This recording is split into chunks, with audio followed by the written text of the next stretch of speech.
that feeling where your heart just stops because you've realized you've locked yourself out? Well, that happened to my husband and I just a couple months ago. We had just gotten home from having Thanksgiving dinner with my in-laws, and we were carrying up leftovers and our two dogs up to the door when my husband asked me the question, "Why aren't you unlocking the door?" Then I asked him, "Why would I be unlocking the door? You have the keys." That is when we both realized we were locked out. Not only were we locked out of the apartment, but we were also locked out of the car where the keys were located.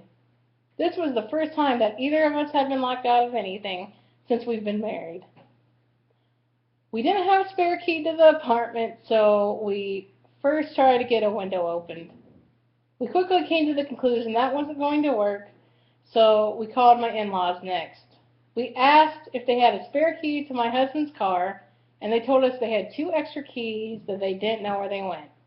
So they sent over my sister-in-law to try them both. It almost took her an hour to get to our apartment. During that time of waiting, we were sitting outside on the patio with our leftovers and our two leashless dogs, I might add, in the frigid cold weather. I was clinging on to one of our dogs with my toboggan covering my forehead and my scarf covering the rest of my face while I was sitting in a bottled up position. My husband, he was keeping track of my sister-in-law every 5 minutes with the Find My Friends app. When she finally got there, napkins fell out of the truck and blew everywhere. She was trying to get them, and we were just thinking, we really need those keys. She gave the keys to my husband, and he tried the first key, and it didn't work. He tried the next key, and it didn't work either. These two keys had crushed all our hopes. The next solution to our problem was to call a locksmith.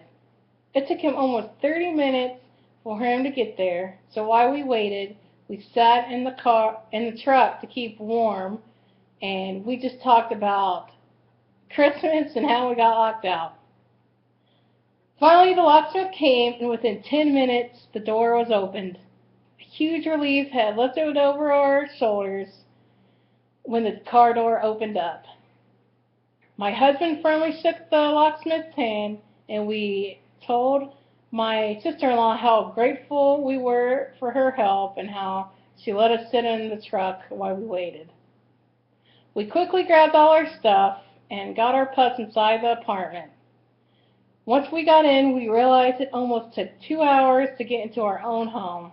We definitely learned a lesson from this. It is important to always have a backup plan when something unexpected happens. You never know when you might need that extra key.